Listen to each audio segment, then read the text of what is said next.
الحديث الشريف قال النبي صلى الله عليه وسلم الحافظ صدق أو كما قال عليه الصلاة والسلام. وقال تعالى أيضا في شأن عبده الله وملائكته يصلون على النبي يا أيها الذين آمنوا صلوا عليه وسلموا تسليما. لقد رسل محمد وعلى آل محمد كما صليت على إبراهيم وعلى آل إبراهيم إنك حميد مجيد. اللهم بارك على محمد وعلى آل محمد كما باركت على إبراهيم وعلى آل إبراهيم إنك حميد مجيد.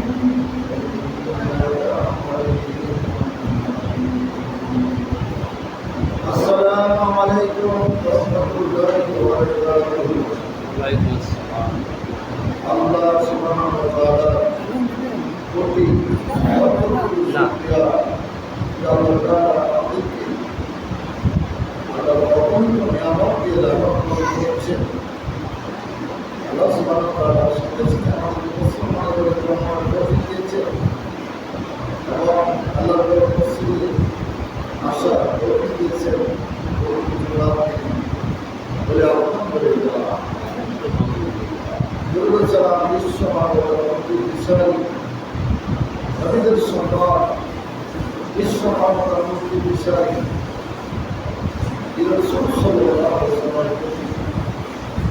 যার প্রদর্শন করে আমাদের জানা আমার সবকিছু পরিচালনা করি তাহলে বরকতের জিন্দিগি আমরা সমাধান দুনিয়ার জিন্দিগিটা এবাদতে এবং মজুর করে নিয়ে আপনাদের পয়সা রাখতে এবং লোক ক্ষেত্রে আরেকটা সুবিধা গ্রহণ করছি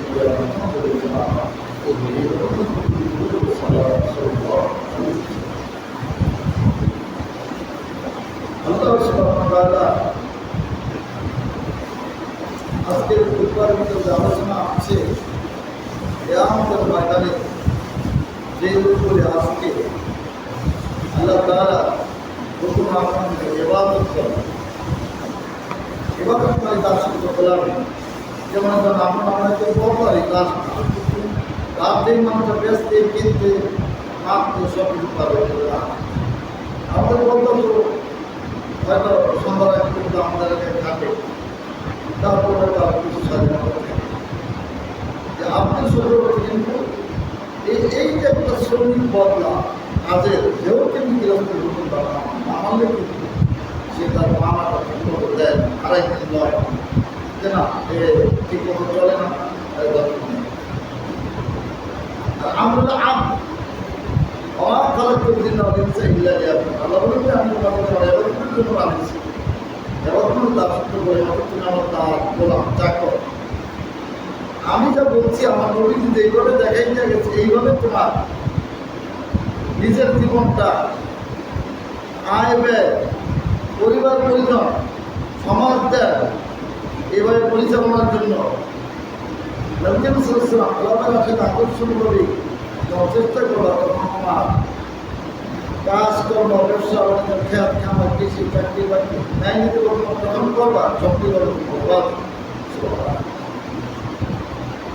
এবার যদি প্রমাণটা আল্লাহ আসল মানে একটু নিবে আল্লাহর উপর শ্রদ্ধা দিতে পারবেন আল্লাহর কুদরতি ঘোষণা করবেন বাইরে থেকে আপনার মায়ের মালা টাকুর করে আমরা গোসা বলি কুদরতি গোসা আল্লাহ কুদরতি নূর আসল ময়দান খুলে দেবে সেই নূর থেকে সেদিন কারা সেই ভুলে শ্রদ্ধা দিতে পারবে, কারা পারবে না, সেটাই সূরা কলমের 68 নম্বর সূরা কোরআনুল কারীমের ভিতরে তার 41-42 আয়াতের ভিতরে আল্লাহ সুবহানাহু ওয়া তাআলা থেকে বলছেন, 42 এবং 43 আয়াত। বিসমিল্লাহির রহমানির রহিম ইয়াওমা ইকশাফা সাকিন ওয়া ইয়াদউনা ইলা সুজুদি ফালা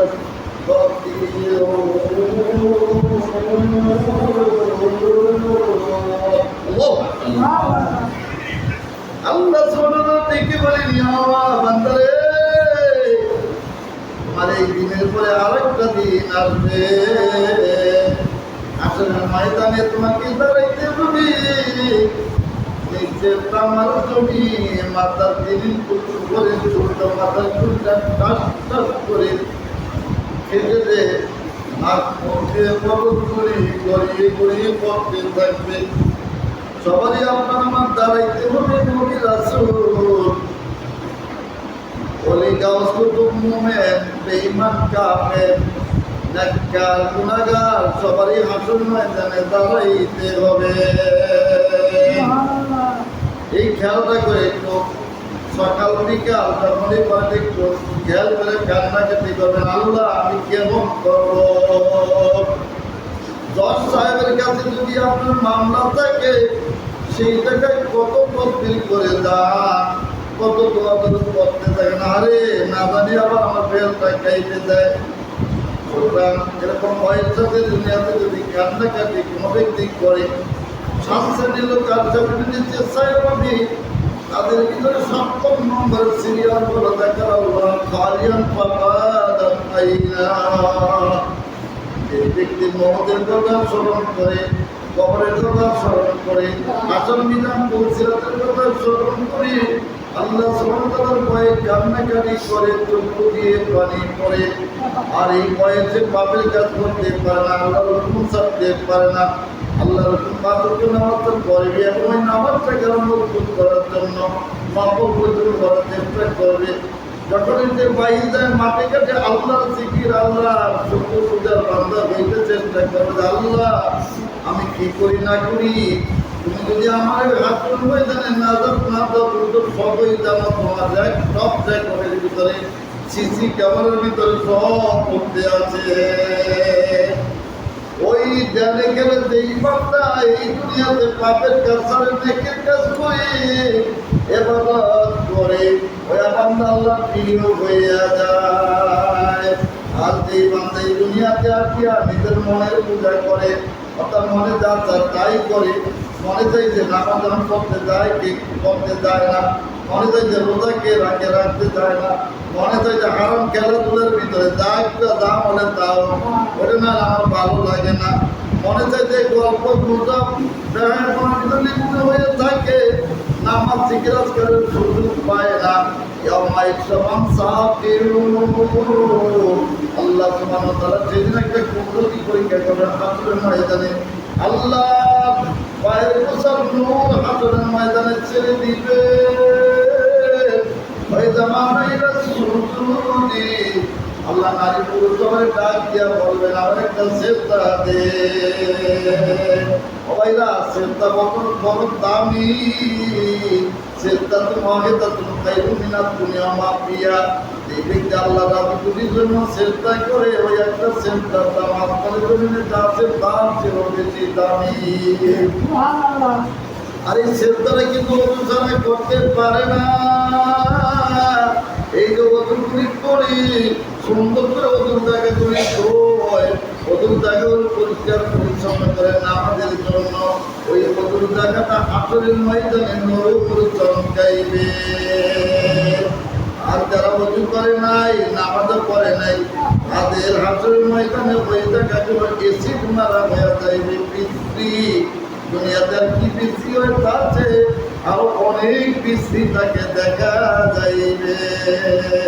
আল্লাহ যখন সেজদা দিতে বলবেন, আলা ইয়াস্তাতিউনা যেই মানুষগুলি দুনিয়াতে নামাজ আদায় করে নাই আর নামাজ পড়ছে, সামাজিক নামাজ, মানুষ দেখলে নামাজ পড়ছে, মানুষের দেখা যায় এখন আমি নামাজ না পড়লে মানুষে কি বলবে, সমাধান মানে শোনানোর জন্য, দেখানোর জন্য। আসলে আল্লাহ রাজিকুলির জন্য যারা নামাজ পড়ে না, আসলে ময়দানে তারাও চেষ্টা দিতে পারবে না। যারা মুনাফিক মার্কা লোক দেখানো নামাজ পড়ে, অর্থাৎ মনে চাইলে পড়ে, মনে চাইলে পড়ে না, পাঁচ করে এগুলো সুন্দরভাবে আদায় করে না, ওই লোকগুলো আচরণের চেষ্টা দিতে পারবে না। তারা চেষ্টা দিতে যাইবে, তাদের পিঠটা কাঠের মতো শক্ত হয়ে যাইবে, চেষ্টা দিতে পারবে না। চিন্তা করছেন যারা লোক দেখেন না, চেষ্টা করে, অর্থাৎ অরিজিনাল নামাজি না।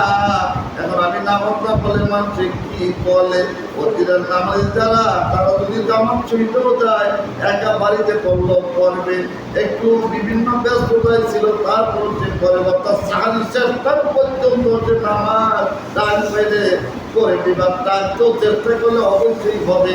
আর যদি চেষ্টা না করে এগিয়ে না থাকে, তাইলে সে টাইম পাবেই না।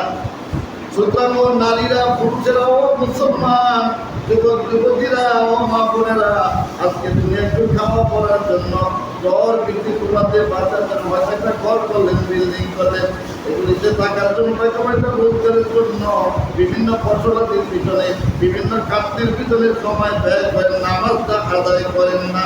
আমার আল্লাহ সূরা কলমের ভিতরে 29 পারায় 68 নম্বরের সূরার ভিতরে আল্লাহ সুবহানাহু ওয়া তাআলা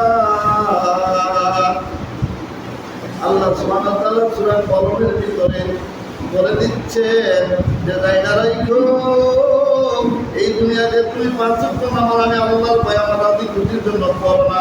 আমি আমার আল্লাহর রাজি খুশির জন্য নামাজ পড়লে তোমার যত ব্যস্ততা থাকবে, তুমি মাঠে থাকবো, পানি যদি নাও বা অনেক দূরে পানি দান করো, পড়লের মাঠ দয়াম করে পড়বো, পড়তে হবে। আর যত ব্যস্ত থাকো যে আমার কাজের মাঝে আমি নামাজটা পড়ে নেই, তারপর আমি কাজ করি। আসলে কঠিন মুহূর্তে আল্লাহ রাজি খুশির জন্য তারা চেষ্টা করছে, নামাজ পড়তে তারা চেষ্টা দিতে পারবে। আর যারা নিজের ইচ্ছা মতো চলে নামাজ মনে চাইলে পড়তে, মন না চাইলে পড়ে নাই, তারা চেষ্টা দিতে পারবে না।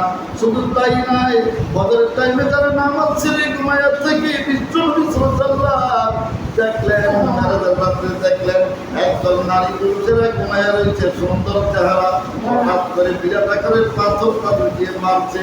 মনে করেন একটা বিড়ালের উপরে যদি উপর থেকে একটা পাহাড় ভাঙ্গা পড়ে, বিল্ডিং ভাঙ্গা পড়ে, ওই ছোট্ট বিড়ালটা যেরকম নাকি পাথর হয়ে যায়, ওই পাথর লাগার সাথে সাথে মানুষের মাথাগুলো কেটে চোর মাথার রক্ত ধরে পড়তে থাকবে। আবার আপনার মাথাটা দৌড়া লাগবে, আবার পাথর মারবে, আবার দৌড়া লাগবে, আবারও মারবে। নবীজি কান্দেন করেন, একবার যদি বইরা যাইতো আপনার তো যন্ত্রণা হইতো না। জিবরিল আসলাম দেখি বলেন, ভাই জিবরিল, এই নারী পুরুষগুলো কারা? বলে এই নারী পুরুষগুলো আপনার উম্মতের, আপনার উম্মতের দাবি করছে, কিন্তু 5 ওয়াক্ত নামাজ আদায় করে নাই। কেউ অফিসের সুতা দিয়া, কেউ চাকরির সুতা দিয়া, কেউ খেলাধুলার পরিচয়, কেউ গান বাজনার ভিতরে পড়িয়া, কেউ দোকানে বাজার আড্ডায় করিয়া। নবীজি বলেছেন, খাইরুল বিদায় মাসাজিদুল্লাহ, আসমানের নিচে জমিনের উপরে সর্বোত্তম জায়গা হলো আল্লাহর ঘর, মসজিদ। অসাধুর বিদায় আসওয়াকুয়া, খারাপ জায়গা হলো বাজার। এই দোকানটা মনে করেন একটা বাজার, এবং সেখানে সদাই পাতি পাওয়া যায়। একটু খেয়াল করে দেখেন, নামাজের হয়তো অল্প কদিন করলে, কিন্তু দোকানে দেখবেন অনেক মানুষের আড্ডা বলতো না, কিনতাম না, কিন্তু না, এরা ওকে আটকা রয়েছে, শয়তান বলে দিচ্ছে, যাতে করে হাটের ময়দানে আল্লাহ সেজদা দিতে না পারে, জাহান্নামী হয়ে যায়। এই জন্য শয়তানটা মানুষকে জাহান্নামী বানাইতে। তাহলে আপনার নিচে জমির চেষ্টা দেখা হলো মসজিদ। এই মসজিদে যতক্ষণ পয়সা থাকবে, ততক্ষণ যদি আপনি চুপ করে পয়সা থাকেন, নামাজ আদায় না করেন, তুমি আবাদত দেখা যায়। সোনাল্লাহ কওয়া নবী বলেন, উম্মতের বদরা যদি এসব নামাজ জামাত আদায় করতে পারো, বাকি নামে কামাল লাইলে করলে উদাহরণ দিতে পারে, ওদের সব লেখা যাবে। পারবে না দেখে মানুষগুলো আসামিদের পাঞ্জাব পিঠায় দেখবেন চীনা মানুষ দেখে কেমন কেমন ফের বেলাতে মোহাম্মদ কিসের চরম কিসের লজ্জা অবনত হইয়া গাহারে কি করছি তার চেহারা মাথা কেটে হইয়া যায়। আসলে ময়দানে মানুষ চেষ্টা দিতে পারবে না, ওই সাকার গুলোকে শিকল লাগাইয়া দিবে। তাদের চেহারার ভিতরে নজরের ভিতরে এমন একটা ভয় ভীতি থাকবে যেন তার মতো দুঃখে কপাল করার কেউ নাই। আর এখন জেল্লা চতুর্দিক দিয়ে তারে চিল্লতে আক্রমণ করছে, চেহারা সংযোজনে আলকাতা নাকার চেহারা, চতুর্দিক দিয়ে আজাব গজব জাহান্নামের শিকল টপ করে লাইয়া যাবে। মা চালাকে কুমতি সাকার তারা পিড়াইবার পথে সাকার কাইছে কালাম না কুমিনাল মুসাল্লিন। ওই ওয়াজ নসর পড়ে কি শুনছি, ওই ওয়াজের কাকায় লোকাই কইছে নামাজ পড়লে কে এই যে নামাজ পড়ি নাই। একদল বেহাইয়ারা বড়, একদল নাপমারা কইছে নামাজ পড়া মানুষ জান্নাতে গেলে দেখি যাইব আগে ঠিক গালি করছে। নাউযুবিল্লাহ। ওয়াকাদ কানু ইয়াদউনা ইলা সুবুহুম সালিমুন। তারা সেজদা করতে আল্লাহ হুকুম করতে সুস্থ থাকিয়া। মনে রাখবেন রোজার জন্য হইল মোটামুটি একটা সুস্থতা লাগে, চলতে দিতে পারেন। তারপর আপনার কঠিন রোগ থাকলে ওই রোজাটা পরে কাজে করতে হবে। কিন্তু নামাজের জন্য যতদিন পর্যন্ত আপনার পেরেন দিয়া বোঝেন শোনেন বুঝতেন আছেন ততক্ষণ পর্যন্ত নামাজ মাপ নাই। আল্লাহ আমাদেরকে নামাজি বানাইয়া দেন, বলেন আমিন। আসলে ময়দানে চিন্তা করো এটা কেন এমনকি আমাদের মাতার না তোলা দিন মানুষ ওই গ্রামের ভিতরে সব পাইবে। আদম আদম নবীর কাছে আসবে, আদম নবী আমাদের জন্য সুপারিশ করবে, এরা নবী আমাদের কবের কাছে আদম নবী বলবেন আমি পারবো না, বলে কিনা ইব্রাহিম নবীর কাছে দাও, আগুনে পৌঁছে তুলো, এক আল্লাহর ইবাদত ছাড়ে নাই। খলিলুর রহমান তিনি বলেন রহমানের খলিল দোস্ত ভাইয়াতুনা ইব্রাহিম নবীর কাছে যাবে, আল্লাহ সুলাকে পারবো না ইব্রাহিম বলবেন। বলে কিনা মুসা নবীর কাছে দাও, ফাইনাল কালিমুল্লাহ তিনি ফেরাউনের বিরুদ্ধে আন্দোলন করেছেন, ফেরাউনকে হটাইবার জন্য আল্লাহর ইবাদত কায়েম করতে। তার কাছে দাও ভাইয়াতুনা মুসার কাছে যাইবে, আমি পারবো না। বলে কিনা ঈসা বলুল্লাহ তোমরা ঈসা নবীর কাছে দাও, বিনাভাবে আল্লাহ তার সৃষ্টি করেছেন কালেমা দিয়ে, আল্লাহ কুদরতি কালেমা দিয়া। ভাইয়া তোমরা ঈসা নবীর কাছে যাইবেন, ভাইয়া তোমরা ঈসা নবীকে আমি পারবো না। বলে কিনা মোহাম্মদ সাল্লাল্লাহু কাছে দাও, ভাইয়া তুমি তার মোহাম্মদ সাল্লাল্লাহু কাছে নবী বলে আমার কাছে লোকেরা আসবে। বলবেন আমি পারবো, আমার রবের কাছে অনুমতি চাইবো, আমার অনুমতি দিবে। আমার এমন কিছু কোনো বিক্রম শিখাইবে যা আমি আল্লাহ আল্লাহ এখন আমার মনে নাই। আমাদের দিলকাল মাহমিদ গুণকীর্তন করবো, মোহাম্মদের মালা জায়গা অকল তোমা মাথা উঠা তুমি তা বলো শুনবো, অসল তুমি তা সব দিব, অর্থাৎ তোমার কবুল করা হবে। সকলে আমার উন্নতি উন্নতি ও আমার উন্মত আমার উন্মত ভ্রান্তি ফাকরিজ মাক্কানা ফি কলবি মিসকালা শাইরাতুন মিন ঈমান। যার পরিবারের ভিতরে ইমান আছে তার জন্য সুপারিশ করেন, ভাইরা বলতে পারেন আমাদের ইমানদার তাতে কি হয়েছে। ঘরে বাইরে কিন্তু যদি থাকে এই জন্য আল্লাহ যেটা সেজদার কথা বলছে, সমাজে সেজদা চিন্তা করে তুমি আল্লাহর ইবাদত ছাড়তে পারবে না। আর যদি মুখে মুখে বলো তাইলে তুমি কি তোমার নাম দিয়া জীবনে মুসলমান করে যাইবা। আল্লাহ সুবহানাহু ওয়া তাআলা আমাদেরকে আমল করার তৌফিক দান করুন। এই হাদিসটা বললাম সহিহ বুখারীর ভিতরে বর্ণিত আছে, দ্বিতীয় খণ্ড হাদিস নম্বর ৭,২৯৯, দ্বিতীয় খণ্ডের ১১১৮ পৃষ্ঠা। সুতরাং আল্লাহ সুবহানাহু ওয়া তাআলা হাদিস কোরআনের কথাগুলো ইয়াকিন করে আমল করলে আমরা নাজাত পেয়ে যাবো ইনশাআল্লাহ। আসসালামু আলাইকুম।